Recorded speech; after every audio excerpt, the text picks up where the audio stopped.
नमस्कार, दोपहर दमदार में आपका स्वागत है। आपके साथ मैं हूं अंशिका पाठक। दिल्ली पहुंच गए हैं शिवराज सिंह चौहान और ऐसे में बड़ी खबर ये आ रही है कि थोड़ी ही देर में जेपी नड्डा से मुलाकात करेंगे। नई जिम्मेदारियों पर चर्चा हो सकती है। चुनाव नतीजों के बाद पहला दिल्ली दौरा है। शिवराज को नई जिम्मेदारी मिलेगी क्या, ये सबसे बड़ा सवाल। और मिलेगी तो कौन सी जिम्मेदारी मिलेगी, किस चीज की जिम्मेदारी मिलेगी और कहां जगह मिलेगी, ये देखना अभी बाकी है। शिवराज सिंह चौहान पूर्व मुख्यमंत्री मध्य प्रदेश के, अभी भी उन्होंने सोशल मीडिया प्लेटफॉर्म एक्स पर अपने बायो में लिखा है मामा तो किसी का भाई, पूर्व मुख्यमंत्री मध्य प्रदेश। तो ऐसे में देखना होगा कि शिवराज सिंह चौहान को क्या जिम्मेदारी दी जाती है और कितनी बड़ी ये जिम्मेदारी हो सकती है जेपी नड्डा से, क्योंकि वो मुलाकात करेंगे थोड़ी ही देर में, जेपी नड्डा से मिलेंगे। फिलहाल बड़ी खबर, बड़ा अपडेट ये कि दिल्ली पहुंच चुके हैं शिवराज सिंह चौहान, पहुंच गए हैं राजधानी। यहां पर थोड़ी ही देर में जेपी नड्डा से मुलाकात करेंगे। नई जिम्मेदारियों पर चर्चा हो सकती है। हालांकि मुलाकात से पहले शिवराज सिंह चौहान के कई बयान सामने आए थे जिसमें उन्होंने कहा पार्टी जो भी जिम्मेदारी देगी उसे निभाऊंगा। तो पूरी तरीके से वो कह चुके हैं कि मैं हर जिम्मेदारी निभाने के लिए तैयार हूं। तो ऐसे में जिम्मेदारी होगी कौन सी, ये सबसे बड़ा सस्पेंस है। तो दिल्ली बुलाए जाने के मायने क्या हैं, ये भी आपको बता रहे हैं और तस्वीर आपको दिखा रहे हैं। मुख्यमंत्री शिवराज सिंह चौहान, पूर्व मुख्यमंत्री शिवराज सिंह चौहान पहुंच चुके हैं राजधानी, पूर्व मुख्यमंत्री, और यहां पर वो जेपी नड्डा से मुलाकात करने के लिए पहुंचे हैं। उससे पहले देखिए क्यों बुलाया जा रहा है उन्हें दिल्ली, और यहां पर मायने क्या है वो समझ लीजिए।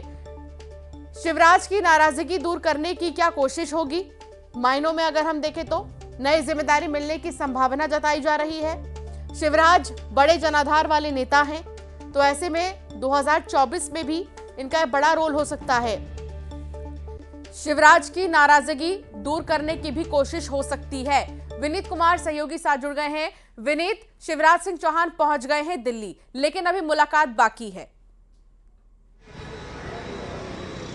जी अंशिका, निश्चित तौर पे मैं आपको बताना चाहूंगा कि अब से थोड़ी देर पहले जो शिवराज सिंह चौहान है वो बीजेपी राष्ट्रीय अध्यक्ष जेपी नड्डा के आवास पर पहुंच गए हैं और अब बीजेपी राष्ट्रीय अध्यक्ष जेपी नड्डा के साथ उनकी मुलाकात हो रही है। तो साफ तौर पर जिस तरह से हम लगातार अपने दर्शकों को बता रहे थे कि 12 बजे शिवराज सिंह चौहान जो है वो जेपी नड्डा के साथ मुलाकात करेंगे और यह जो मुलाकात है वो अब शुरू हो गई है। निश्चित तौर पर इसमें भविष्य की जो राजनीति होगी उसको लेकर के चर्चा होगी। जो हमारे सूत्र हमें बता रहे हैं उसके अनुसार जिस तरह से हम देखें कि अगर शिवराज सिंह चौहान की राजनीति को लेकर के चर्चा तो होगी ही होगी, साथ ही साथ जो मंत्रिमंडल विस्तार होना है इसको लेकर के भी शिवराज सिंह चौहान के साथ चर्चा की जाएगी। और शिवराज सिंह चौहान यह चाहेंगे कि उनके जो समर्थक हैं उन्हें अधिक से अधिक मंत्रिमंडल में जो मध्य प्रदेश का मंत्रिमंडल है उसमें जगह मिले, इसको लेकर के भी वो बीजेपी राष्ट्रीय अध्यक्ष जेपी नड्डा के साथ बात करेंगे। इसके साथ ही साथ मैं आपको बताना चाहूंगा कि आखिरकार शिवराज सिंह चौहान के व्यक्तित्व का या फिर उनके कामकाज का किस तरह से पार्टी उपयोग करे,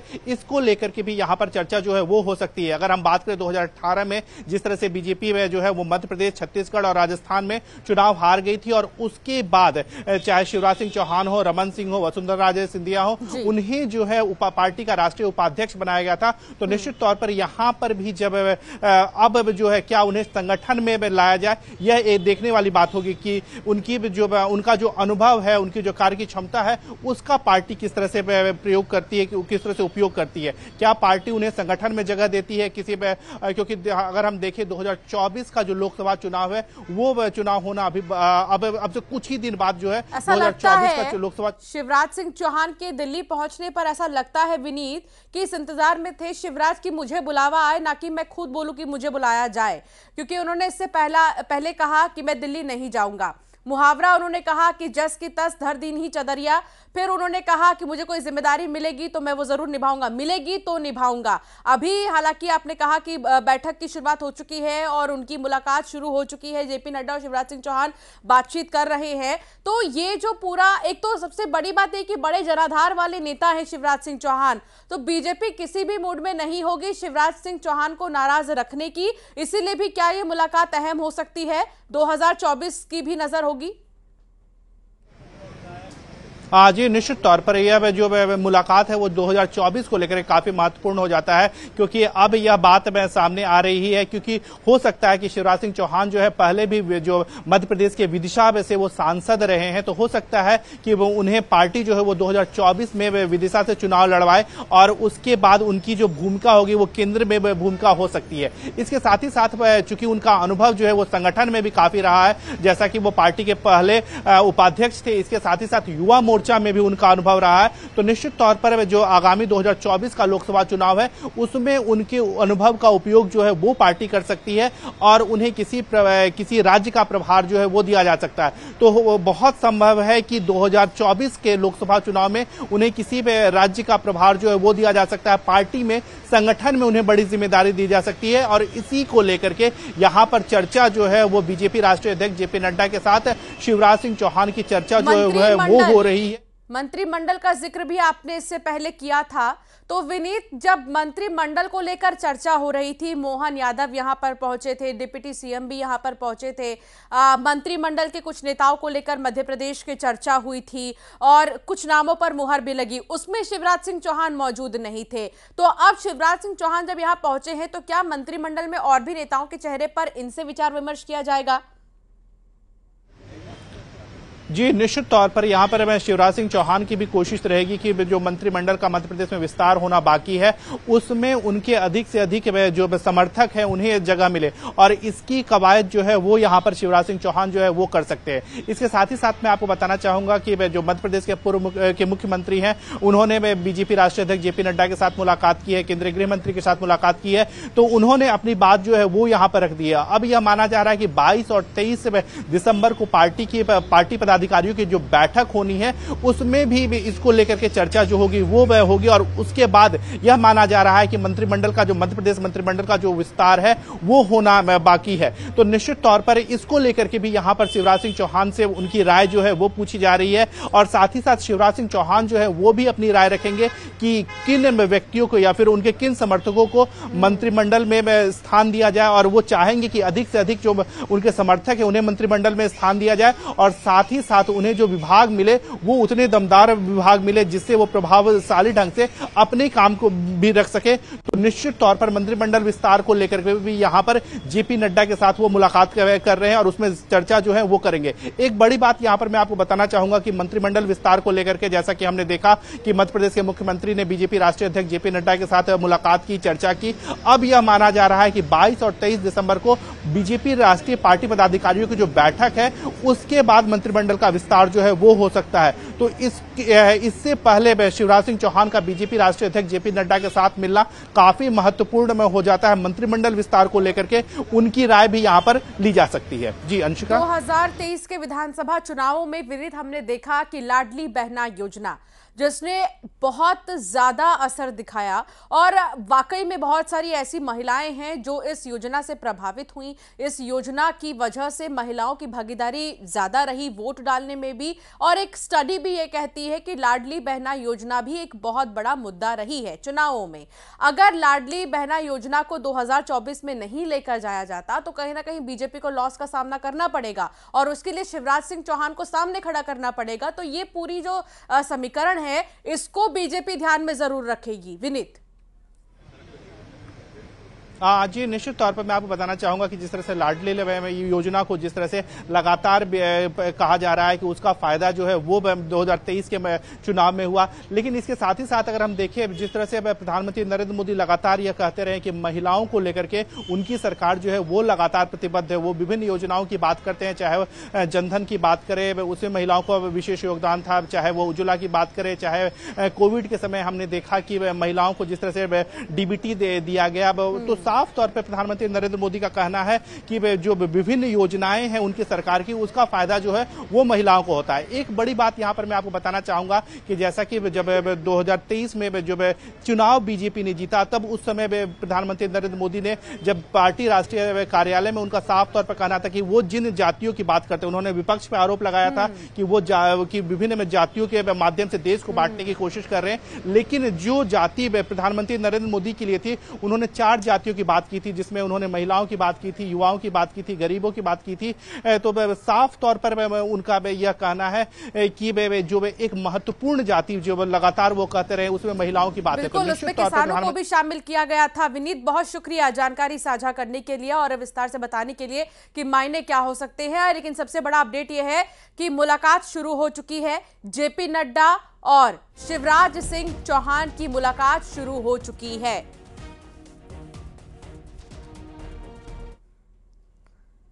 चलिए आगे बढ़ेंगे और बात करेंगे नर्मदापुरम की, जहां सतपुड़ा टाइगर रिजर्व में प्रशासन पर फिर सवाल खड़े हुए हैं। नेताओं के लिए ताक पर नियम रखे गए हैं। मेहमान नवाजी में एसटीआर ने ताक पर नियम रखे। कोर एरिया में पूर्व मंत्री की पार्टी के लिए नियमों की धज्जियां उड़ा दी गई। प्रतिबंध के बावजूद निजी वाहन प्रवेश करवाए हैं। आग जलाकर चिकन भरता और बाटी बनाए गए हैं। पचमढ़ी के रोरी घाट स्थित दबावा पहाड़ी का ये पूरा मामला है। जानकारी के मुताबिक पूर्व मंत्री विजय शाह के लिए आयोजन हुआ था। सतपुड़ा पार्क अधिकारियों के फोन आ रहे हैं बंद। अब ऐसे में वो कुछ भी कहने से साफ मना कर रहे हैं। समझा जा सकता है कि वो बच रहे हैं। अधिकारियों को जब फोन किया जा रहा है किसी मामले में जानकारी लेने के लिए, तो अब उनके फोन बंद आ रहे हैं। मामले को लेकर आरटीआई एक्टिविस्ट ने शिकायत कर दी है। आखिर क्यों ऐसा हो रहा है?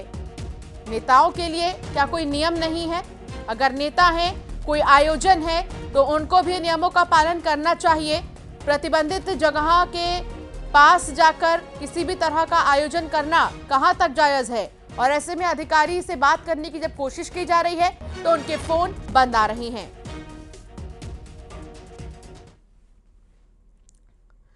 और अब बात जगदलपुर की, जहां भीषण सड़क हादसा हो गया और 2 युवाओं की मौके पर ही मौत हो गई है। 2 युवक गंभीर रूप से घायल है। डिवाइडर से तेज रफ्तार कार टकरा गई। घायलों को अस्पताल भेजा गया है। कोतवाली थाना क्षेत्र का ये पूरा मामला बताया जा रहा है। जगदलपुर में भीषण सड़क हादसा, 2 युवाओं की मौके पर ही मौत, 2 युवक गंभीर रूप से घायल हुए हैं। डिवाइडर से तेज रफ्तार कार टकरा गई। घायलों को अस्पताल भेजा गया है और कोतवाली थाना क्षेत्र का पूरा मामला बताया जा रहा है। सही पिकनिक तो आज है। तो ये भीषण सड़क हादसा, 2 की मौत, 2 घायल बताए जा रहे हैं। कार के परखच्चे उड़ गए हैं। डिवाइडर से तेज रफ्तार कार टकरा गई। रफ्तार का कहर थमने का नाम नहीं ले रहा। बड़े बड़े नेशनल हाईवे हो या फिर चौराहे, यहाँ पर तेज रफ्तार की वजह से आए दिन हादसे हो रहे हैं। और जगदलपुर में भी भीषण सड़क हादसा देखने को मिला। श्रीनिवास नायडू संवाददाता साथ जुड़ गए हैं। श्रीनिवास, यह हादसा कैसे हुआ? हालांकि इसमें 2 लोगों की मौत हो गई है, जांच क्या लगातार जारी है? देखिए, घटना देर रात की है, जब जो 4 युवक है किसी शादी समारोह से वापस शहर आ रहे थे, तभी जो इनकी जो गाड़ी है अनियंत्रित होकर पेड़ से जा टकराई। सीसीटीवी फुटेज में जो साफ झलक रहा है कि ये जो गाड़ी काफी स्पीड थी और जो 4 लोग बैठे थे और जो ड्राइवर सीट में बैठा था वो गाड़ी को संभाल नहीं पाया और सीधे डिवाइडर में जाकर टकरा गया, जिसपे मौके पे ही 2 लोग की मौत होगी और 2 लोग गंभीर रूप से घायल हो गए। इस घटना के बाद शहर में काफी चर्चा का माहौल है कि जो डिवाइडर लगे हैं ये निगम द्वारा लगाया गया है, इस पर कोई कार्रवाई नहीं की जा रही है। वही ट्रैफिक भी जो सिग्नल है वो भी पूरी तरह से तैयार नहीं है। तो कुल मिला कह सकते हैं ये घटना के बाद लोगों में आक्रोश जरूर है और साथ ही जो रात में जो पुलिसिंग होती है उस पे भी कड़ी करने के निर्देश दिए जाए। वीडियो देखकर ऐसा लग रहा है कि ड्राइवर नशे की हालत में था, क्योंकि वो पहले ठीक तरीके से जा रहा है और अचानक से वो एक टर्न लेता है जिसके बाद वो डिवाइडर से टकरा जाता है। क्या इसको लेकर कोई जानकारी आपके पास? जी बिल्कुल। ये घटना के बाद तो जब पोस्टमार्टम रिपोर्ट आई तो उसमें ये पाया गया कि जो ड्राइवर है वो नशे की हालत में था और काफी तेज रफ्तार से शहर की ओर आ रहा था, जिसके बाद ही ये घटना हुई है। मामले को लेकर पुलिस पूरी पहलुओं में जांच कर रही है कि इस प्रकार जो रोड में जो ट्रैफिक सिग्नल लगे, साथ ही निगम द्वारा जो बैरिकेड्स बनाए गए उस पर भी एक बार फिर से मॉनिटरिंग करने की जरूरत होगी थी। हालांकि वीडियो काफी भयावह है, दर्शकों को दिखा रहे हैं। फिलहाल शुक्रिया श्रीनिवास जानकारी साझा करने के लिए। दर्शकों को एक बार वीडियो दिखाते हैं। देखिए एक तेज रफ्तार कार किस तरीके से अचानक से यहाँ पर चौराहे पर जा रही होती है और डिवाइडर से कैसे टर्न लेने के समय टकरा जाती है। हालांकि 2 लोग यहाँ बाइक पर सवार भी हैं। बाल इन लोगों की जान बची है क्योंकि ये थोड़ा सा धीरे से ही आ रहे थे और इस बीच ये हादसा हुआ। हालांकि दोनों ही देख रहे हैं इस कार को जो डिवाइडर से टकराई है। काफी भयानक हादसा। बीजापुर से एक बड़ी खबर आ रही है, जहां चिन्नागेलूर में पुलिस और नक्सलियों में मुठभेड़ हुई है। एरिया डोमिनेशन पर टीम निकली थी। नक्सलियों ने जवानों पर बीजीएल से हमला किया है। जवानों ने जवाबी कार्रवाई भी की है। जंगल की आड़ लेकर भाग खड़े हुए नक्सली, इलाके में सर्चिंग लगातार जारी है। बासागुड़ा थाना क्षेत्र की यह पूरी घटना है।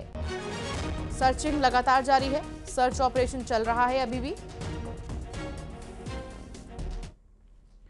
और अब बात सीहोर की, जहां अवैध खनन पर नर्मदा में लगातार रेत का अवैध खनन हो रहा है और एक्शन जारी है इस पर।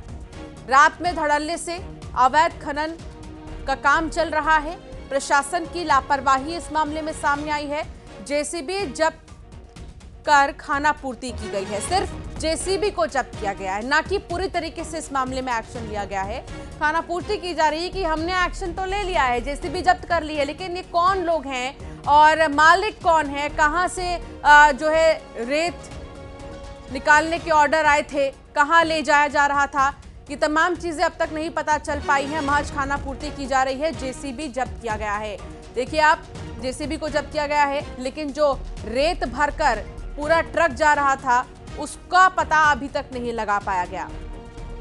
अवैध खनन का कार्य लगातार जारी है और इसको लेकर कुछ भी कहने से पीछे हट रहा है प्रशासन।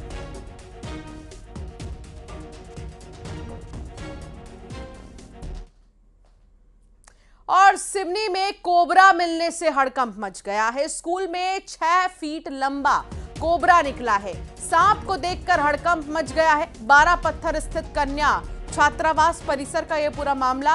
आसपास छात्रावास की बच्चियां मौजूद नहीं थी। सर्पमित्र ने सांप का रेस्क्यू किया है। तो स्नेक चार्मर की तरफ से सांप का रेस्क्यू किया गया है और आप देखिए किस तरीके से ये 6 फीट लंबा कोबरा है, जिसे देखते ही दहशत का माहौल, हड़कंप मच गया। छतरपुर में कृषि उप संचालक को सस्पेंड किया गया है। उप संचालक कृषि बीपी सूत्रकार सस्पेंड किए गए हैं। सागर कमिश्नर वीरेंद्र सिंह ने सस्पेंड किया है। खाद वितरण की मॉनिटरिंग नहीं करने का आरोप है। दायित्वों में उदासीनता के चलते गाज गिरी है। कलेक्टर संदीप जीआर की अनुशंसा पर यह कार्रवाई हुई है।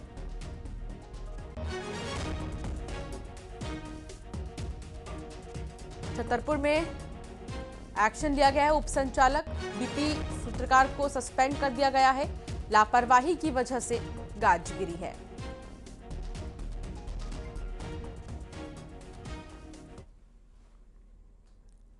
और अब बात रतलाम की होगी, जहां स्कूली बच्चों से भरा ऑटो पलट गया। 2 बच्चे घायल हुए हैं। तेज स्पीड बाइक को बचाने के चक्कर में यह हादसा हुआ। पुलिस चौकी हाट रोड के सामने यह हादसा हुआ है। एक तेज रफ्तार बाइक आ रही थी और उसको बचाने के चक्कर में ऑटो के पलटने की खबर है, जिसमें स्कूल के बच्चे सवार थे। 2 बच्चे घायल भी हुए हैं ऑटो के पलटने की वजह से। हालांकि बाइक सवार की वजह से पूरा हादसा हुआ। वो तेज रफ्तार में आ रहा था और उसको बचाने के चक्कर में पूरा ऑटो पलट गया।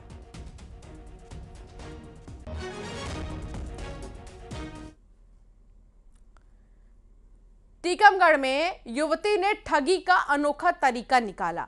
लोगों के साथ ठगी करने का एक अनोखा तरीका निकाला है लड़की ने लोगों को ठगने का जो तरीका अपनाया है वो भी आपको बताते हैं।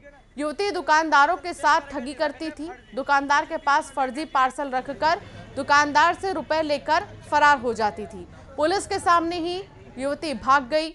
वीडियो सोशल मीडिया पर वायरल हो रहा है। ये वो युवती है जो भाग रही है और यही ठगी करती थी।